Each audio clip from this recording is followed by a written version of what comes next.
Welcome to doubt हट maths. मैं सुनील कुमार। प्यारे बच्चों, आज हम करेंगे कक्षा 10वीं गणित की प्रश्नावली 5.2।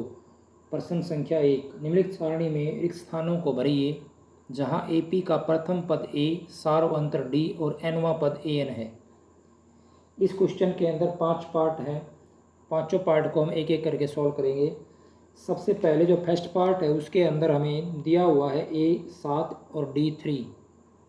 जो फर्स्ट पार्ट है इसका, फर्स्ट पार्ट के अंदर हमें जो मान दिए हुए हैं वहाँ पर जो A है, A का मान हमें दिया हुआ है A बराबर 7, D बराबर 3, N बराबर 8।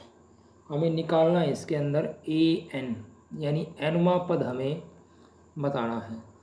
तो बच्चों देखो, एक सूत्र है उसको आपको याद करना होगा। AN निकालने का, AN का मतलब यहाँ पर है AP का nवां पद। तो किसी भी AP का nवां पद है वो इस सूत्र से निकाल सकते हैं। सूत्र क्या है कि AN बराबर होगा A जमा n-1 इंटू D। ये सूत्र आपको याद करना होगा। इससे आप किसी भी AP का nवां पद निकाल सकते हैं। तो यहाँ पर हम nवां पद ही निकालेंगे। तो AN बराबर होगा, सूत्र में A का मान है यहाँ पर वो 7 रखेंगे, n-1, n का मान है यहाँ पर 8, तो यहाँ पर n का मान 8 रखेंगे, -1 गुणा D का मान है यहाँ पर 3। तो यहाँ से AN कहो या A8 कहो, बराबर हो जाएगा 7 जमा 8 - 1 7 गुणा 3, यानी AN बराबर होगा 7 जमा 21 बराबर 28। तो इस AP का जो nवां पद है वो होगा 28, या ये कहें कि इस AP का 8वां पद होगा 28। तो इस तरह से हम कोई भी पद है वो AP का निकाल सकते हैं। सेकंड पार्ट करते हैं। A बराबर दे रखा है -18, D का मान हमें निकालना है, N का मान 10 है और AN बराबर है 0, यानी यहाँ पर nवां पद हमें दिया हुआ है 0। तो यहाँ पर हमें D निकालना है। सूत्र हम वही लगाएंगे, AN = A प्लस n-1 गुणा D। AN का मान 0 रखेंगे, A का मान -18 प्लस n-1, n है हमारा 10, तो 10 - 1 गुणा D का मान हमें निकालना है। तो ये हो जाएगा 0 बराबर -18 जमा 10 - 1 9, तो 9 गुणा D 9D। तो यहाँ से -18 को इधर ले आएंगे, 9D बराबर हो जाएगा 18, और यहाँ से D बराबर हो जाएगा 18/9, या ये कहें कि D का मान हो जाएगा 2। तो इस तरह से हम D का मान निकाल लेंगे। इसी का थर्ड पार्ट करते हैं। थर्ड पार्ट में है, देखिए यहाँ पर हमें A निकालना है। थर्ड पार्ट के अंदर A का मान हमें फाइंड आउट करना है। हमें गिवन है D बराबर -3, D का मान -3 है, N का मान 18 है और AN -5 है। तो वही सूत्र लगाएंगे, AN = A plus n-1 into D। AN का मान -5 रखेंगे, A का मान हमें निकालना है, A को A रखेंगे, n-1, N का मान है 18 गुणा में D का मान है -3। इसको हल करेंगे, -5 बराबर A जमा 18 - 1 17, 17 गुणा -3। इसको आगे हल करेंगे, यहाँ कर देता हूँ मैं। तो ये हो जाएगा -5 बराबर A, अब देखिए 17 गुणा -3, तो ये हो जाएगा -51। -51 को इधर ले आएंगे, तो -5 जमा 51 बराबर A, और यहाँ से A का मान हो जाएगा 51 - 5 प्लस के 46। तो इस तरह से हम मान है वो निकाल सकते हैं। A का मान दिया हुआ है, D का मान दिया हुआ है, N का मान हमें निकालना है, AN दिया हुआ है। सूत्र वही लगाएंगे, A N is equal to A plus N minus 1D। A N का मान है 3.6, ए का मान दिया हुआ है -18.9 प्लस n माइनस 1, एन का मान हमें निकालना है तो एन को एन रखेंगे, गुणा में डी का मान है 2.5, तो ये हो जाएगा 3.6 बराबर -18.9। अब देखो यहाँ पर हम क्या करेंगे, इसको गुणा कर लेते हैं, या एक काम करते हैं आप जो इसको पहले इधर भी ले जा सकते हैं, तो चलो हम गुणा ही कर लेते हैं, कोई नहीं। 2.5 गुणा n, ये हो जाएगा 2.5 n, एक की गुणा 2.5 से तो -2.5। अब हम क्या करेंगे, इन दोनों को इधर ले आएंगे, 3.6 प्लस में हो जाएगा 18.9 और प्लस में हो जाएगा 2.5, इधर बचेगा 2.5 n।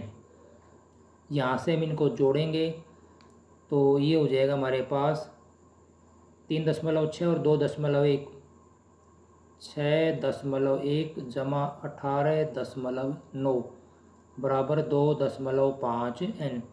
इन दोनों को हम जोड़ेंगे तो ये हमारे पास आएगा 25 बराबर 2.5 n, और यहाँ से जो n का मान होगा वो हो जाएगा 25/2.5, तो ये हमारे पास आ जाएगा 10। तो n का मान बच्चों हो जाएगा यहाँ से 10। तो इस तरह से आप आसानी से निकाल सकते हैं, सिर्फ हमें ए एन का फार्मूला याद होना चाहिए, उसके बाद हम कोई भी ए डी या एन को आराम से निकाल सकते हैं। इसका पांचवा पार्ट है, ए का मान है 3.5,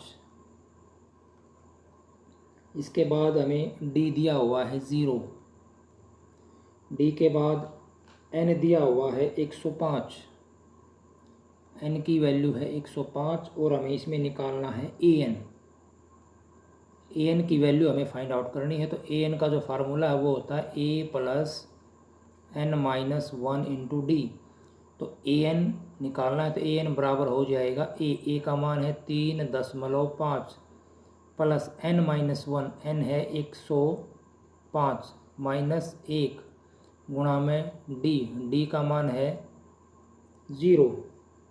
तो यहाँ से ए एन बराबर होगा 3.5 जमा 105 माइनस 1, 104 गुणा 0, ये हमारा पूरे का पूरा 0 हो जाएगा। तो ए एन जो होगा वो हो जाएगा 3.5। तो इस तरह से हम ए एन का मान वो निकाल लेंगे। सेकंड क्वेश्चन है, निम्नलिखित में सही उत्तर चुनिए और इसका औचित्य दीजिए। AP 1074 का 30वां पद है। यहाँ पर हमें 4 ऑप्शन दिए हुए हैं, 97, 77, -73 और -87। इन चारों में से कौन सा ऑप्शन आएगा वो हमें बताना है। तो बच्चों ये बहुत ही इम्पोर्टेंट क्वेश्चन है। सेकंड क्वेश्चन के अंदर 2 पार्ट है, दोनों ही जो पार्ट है वो ऑब्जेक्टिव टाइप हैं। 4 यहाँ पर आंसर दिए हुए हैं, तो दोनों ही पार्ट बहुत इंपॉर्टेंट है और इनमें से एक पार्ट हमेशा पूछा जाता है, तो इनको हम ध्यान से करेंगे। तो फर्स्ट क्वेश्चन है, उसके अंदर देखो हमें निकालना है 30वां पद। तो यहाँ पर देखिए 30वें पद के लिए हम क्या करेंगे, वही सूत्र लगाएंगे A30 वाला, यानी कि AN वाला सूत्र। देखो हम जानते हैं कि जो AN होता है उसका फार्मूला क्या है, A जमा N माइनस 1D, A जमा N माइनस 1 गुणा D। तो इस फार्मूले से हम A30 का मान है वो निकालेंगे। ये हमारा फार्मूला है, इस फार्मूले का यूज इसके अंदर होगा। तो देखो यहाँ पर बच्चों ए क्या है, पहले ए यहाँ पर है पहला पद यानी कि 10, एन यहाँ पर कितना है, एन हमें जो निकालना है 30वां पद, तो एन का मान कितना हो गया 30। डी का मान कितना है, डी हम निकाल लेंगे 7 माइनस 10, A2 माइनस A1 करेंगे तो ये आएगा -3। तो अब हम क्या करेंगे, इसके अंदर AN निकालेंगे यानी A30 निकालेंगे इस सूत्र से। यहाँ पर तो A कितना है 10 रखेंगे, जमा N घटा 1 यानी 30 माइनस 1 गुणा में डी हमारा है -3। तो यहाँ से जो A30 होगा उसका मान हो जाएगा 10 अब देखिए 30 माइनस 1 29 और गुणा में आएगा -3, यानी A30 बराबर होगा 10। 29 गुणा 3 माइनस के आएगा ये 87। तो यहाँ से A30 का मान हो जाएगा 10 माइनस 87 यानी माइनस के 77। तो ये बच्चों हमारा आंसर होगा। तो ये ऑप्शन सी है। ऑप्शन सी में -77 है, तो हमारा जो ऑप्शन सी है वो क्या हो जाएगा, राइट ऑप्शन। इसी का सेकंड पार्ट है AP -3 -1/2। देखो हमें यहाँ पर AP दी हुई है, मैं यहाँ पर लिख देता हूँ। AP जो है वो AP क्या है, -3 -1/2 2, इसका हमें बताना है 11वां पद। 11वां पद क्या होगा। तो देखो यहाँ पर A जो है वो कितना है -3, D निकालेंगे, D हो जाएगा -1/2 माइनस के 3, तो ये हो जाएगा -1/2 और +3, तो ये आ जाएगा हमारे पास 5/2। 5/2। अब हमें निकालना है इसके अंदर A11 है, n का मान यहाँ पर 11 हो जाएगा। A प्लस A है -3 प्लस n -1 11 -1 गुणा D आया हमारा 5/2। तो यहाँ से A11 हो जाएगा -3 जमा 11 -1 10 गुणा 5/2। तो यहाँ से A11 का मान होगा -3 जमा 2 से काट देंगे, 2 एकम 2 और 2 पंजे 10, 5 गुणा 5 25। तो A11 हो जाएगा 25 -3 प्लस के 22। तो देखो यहाँ पर जो ऑप्शन बी है वो 22 है, तो इसका जो राइट ऑप्शन होगा वो हो जाएगा ऑप्शन बी। तो इस तरह से दोनों पार्ट बहुत इंपॉर्टेंट, इनको आप कर सकते हैं। थर्ड क्वेश्चन है, निम्नलिखित समांतर श्रेणियों में रिक्त स्थानों के पदों को ज्ञात कीजिए। यहाँ पर बच्चों हमें 5 पार्ट दिए हुए हैं इस क्वेश्चन के अंदर, और बॉक्सेस दिए हुए हैं बीच बीच में। हमें उन बॉक्सेस में खानों में पदों को भरना है। तो जो फर्स्ट पार्ट है उसमें देखिए यहाँ पर जो AP है वो क्या है, 2 है, 2 के बाद फिर खाना दिया हुआ है, फिर 26 लिखा हुआ है। यानी कि हमें क्या करना है, बीच का जो खाना है उसको भरना है। तो यहाँ पर 2 है, 2 क्या हो जाएगा, हमारा पहला पद हो जाएगा। जो 2 होगा हमारा वो पहला पद, यानी A का मान कितना हो जाएगा 2। देखो यहाँ पर इस तरह लिखा हुआ, मैं लिख देता हूँ यहाँ पर 2। उसके बाद फिर यहाँ पर बॉक्स बनाया गया है और उसके बाद फिर है 26। तो ये पहला पद है, ये दूसरा पद है और ये तीसरा पद है। तो हमें दूसरा पद है वो बताना है। तो A का मान 2 हो जाएगा, और जो तीसरा पद है A3 वो कितना है 26 है। हमें दूसरा पद A2 ये ज्ञात करना है। तो हम क्या करेंगे, देखो अगर हमारे पास D होता तो हम पहले पद में क्या कर देते, D जोड़ देते, दूसरा पद आ जाता। लेकिन D हमारे पास नहीं है, हम A3 का प्रयोग करेंगे। A3 दिया हुआ हमें 26। A3 क्या हो जाएगा बच्चों, A3 का मान देखो फार्मूले से क्या होगा, फार्मूला हमारा है AN = A + n - 1 D। इस फार्मूले से A3 का मान कितना होगा, यानी n का मान क्या रखेंगे 3। तो ये हो जाएगा देखो A3 A जमा 3 घटा 1 2 और गुणा में D A जमा 2D, यानी A3 का मान कितना हो गया A जमा 2D। आपको बच्चों इसको ध्यान रखना है, शॉर्ट ट्रिक है ये। जहाँ पर 3 है तो यहाँ पे 2 आ जाएगा। अगर आपको निकालना है A5 तो A5 हो जाएगा A जमा 4D। अगर आपको निकालना है A7 तो A जमा 6D। A10 निकालना है तो A जमा 9D। इसको आप डायरेक्ट भी याद रख सकते हैं शॉर्टकट में। तो अब यहाँ पर A3 का मान है A जमा 2D, तो A जमा 2D किसके बराबर है 26 के, क्योंकि A3 का मान 26 हमें दिया हुआ है। A का मान यहाँ रख देंगे 2 जमा 2D बराबर 26। यहाँ से 2D हो जाएगा 26 - 2, यानी 2D का मान आ गया 24। तो यहाँ से D का मान आ जाएगा 24/2 यानी कि 12। तो हमने यहाँ से D का मान निकाल लिया। और हम निकाल देंगे दूसरा पद a2। तो a2 हमारा क्या हो जाएगा, पहले पद के अंदर हम क्या जोड़ेंगे, d, हमारा दूसरा पद आ जाएगा। तो a2 बराबर होगा a1, यानी पहला पद है 2 और d हमारा आया है 12, तो ये हो जाएगा 14। यानी इस खाने में हम क्या लिख देंगे, 14। तो इस तरह से इसका आंसर हो जाएगा 14, इस बॉक्स के अंदर 14 आएगा। तो इस तरह से आप इसको कर सकते हैं। इसका सेकंड पार्ट है वो देख लेते हैं। सेकंड पार्ट में क्या दिया हुआ, देखो यहाँ पर पहले बॉक्स है, फिर 13 है, फिर बॉक्स दिया हुआ है, फिर 3 है। इन दोनों बॉक्स को हमें भरना है, यानी कि हमें यहाँ पर एक तो पहला पद निकालना है और फिर एक तीसरा पद निकालना है। तो देखो पहले हम क्या करेंगे, जो हमें दिया हुआ है, हमें दिया हुआ क्या है, a2, दूसरा पद है 13 और चौथा पद है 3। 1 2 3 4, चौथा पद कितना है 3। तो हम क्या करेंगे, पहले a2 को लिखेंगे। a2 क्या हो जाएगा, a2 हो जाएगा a जमा 1 d, यानी कि an is equal to a plus n-1 d, फार्मूले से हो जाएगा a जमा d, और ये बराबर होगा 13 के। a4 कितना होगा, a4 हो जाएगा a जमा 3d, बराबर कितना है ये 3। यहाँ से हम इनको माइनस कर देंगे, माइनस से ये कैंसिल हो जाएगा, d माइनस 3d माइनस के 2d, 13 माइनस 3 10। तो यहाँ से बच्चों d का मान आ जाएगा 10 बटे -2, यानी d का मान आपका आ जाएगा -5। अब ये जो d का मान है ये हम यहाँ रख देंगे, इसको आप समीकरण नंबर 1 कह दो। समीकरण नंबर 1 में रखेंगे तो a का मान आ जाएगा a जमा d कितना है -5 बराबर 13। तो यहाँ से a का मान हो जाएगा 13 जमा 5, यानी a का मान हमारा आ गया 18। तो a हमने निकाल लिया और d हमारा कितना है -5।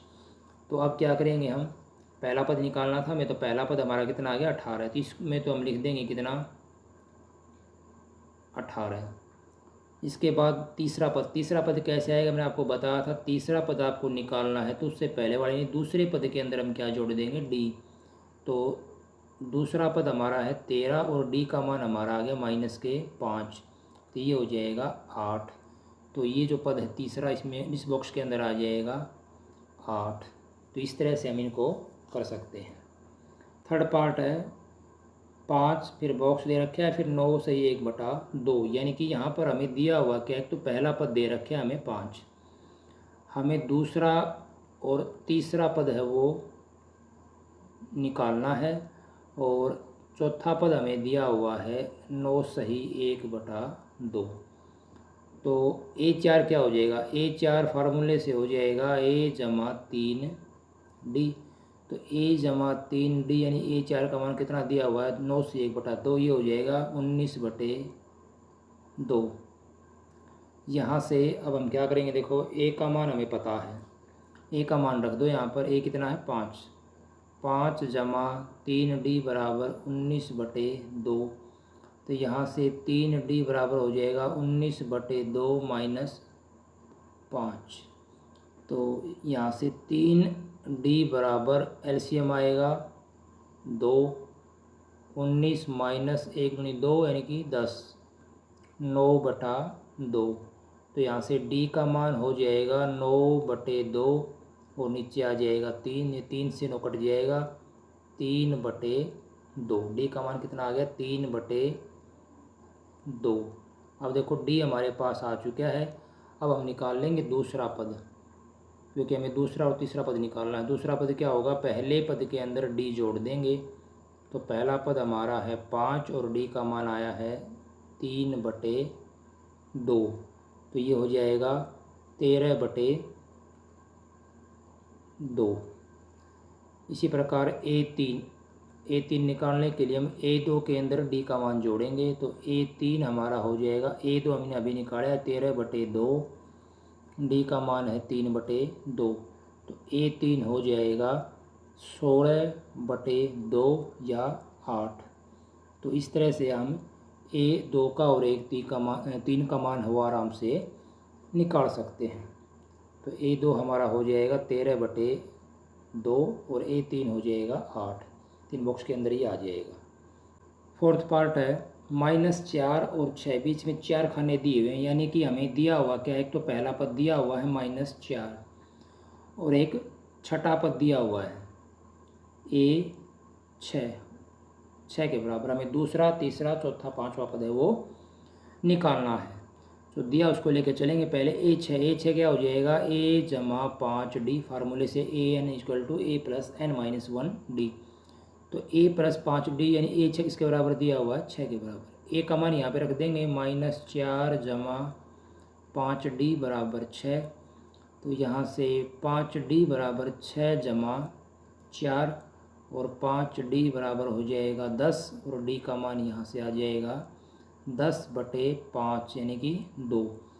अब हम आराम से सभी जो वैल्यूज़ हैं वो निकाल सकते हैं। हमें निकालना है पहले a, तो दूसरा पद, तो पहले पद में जोड़ेंगे हम d। पहला पद है हमारा -4 और d आया है 2, तो ये हो जाएगा -2। तीसरा पद, दूसरे पद में जोड़ेंगे हम d। दूसरा पद हमारा है -2 और d का मान है 2, तो ये हो जाएगा 0। चौथा पद होगा, तीसरे पद में हम जोड़ेंगे d। तीसरा पद हमारा 0 है और d का मान है 2, तो ये आ जाएगा 2।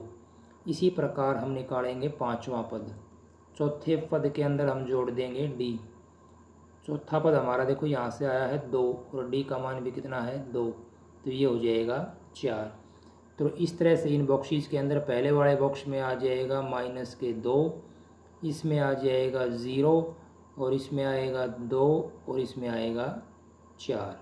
तो इस तरह से हम इसको आसानी से कर सकते हैं। सिर्फ एक ही फार्मूला हमने अभी तक लगाया है, वो है an = a plus n-1 × d। ये फार्मूला आपको याद रखना है, आराम से क्वेश्चन हो जाएगा। फिफ्थ पार्ट है 38 और -22 हमें दिया हुआ है। पहला, तीसरा, चौथा, पांचवा पद हमें निकालना है। तो दिया हुआ हमें दूसरा पद a2 बराबर है 38 और छठा पद दिया हुआ हमें a6 -22। तो a2 क्या हो जाएगा, a2 हो जाएगा a जमा d बराबर ही 38 और a6 हो जाएगा a जमा 5d, ये बराबर है -22। दोनों समीकरणों को हम यहाँ से हल करेंगे, माइनस कर देंगे तो सारे जो साइन बदल जाएंगे, a से कट जाएगा, d -5d -4d हो जाएगा। 38 + 22, तो ये आ जाएगा हमारे पास 60। तो d की वैल्यू यहाँ से हो जाएगी 60 को डिवाइड करेंगे -4 से, तो -15। तो इस तरह से अब हम पहले प्रत्येक जो वैल्यू है वो निकालेंगे। d का मान, समीकरण नंबर इसको 1 मान लेते हैं, 1 में रख दीजिए, यहाँ से a का मान आ जाएगा a जमा d। d है -15 बराबर 38, तो यहाँ से a का मान हो जाएगा 38 जमा 15, यानी a हमारे पास आ जाएगा 53। तो a का मान आ चुका है, d का मान आ चुका है। अब हम आराम से निकाल लेंगे। पहला पद हमारा देखो यहाँ 53 आ चुका है, तो इसमें हम क्या लिख देंगे 53। अब हमें निकालना है तीसरा पद a3, वो क्या हो जाएगा, दूसरे पद में जोड़ेंगे d। तो दूसरा पद हमारा क्या है 38 है और d कितना आया है -15, तो 38 - 15 ये आपका आ जाएगा 23।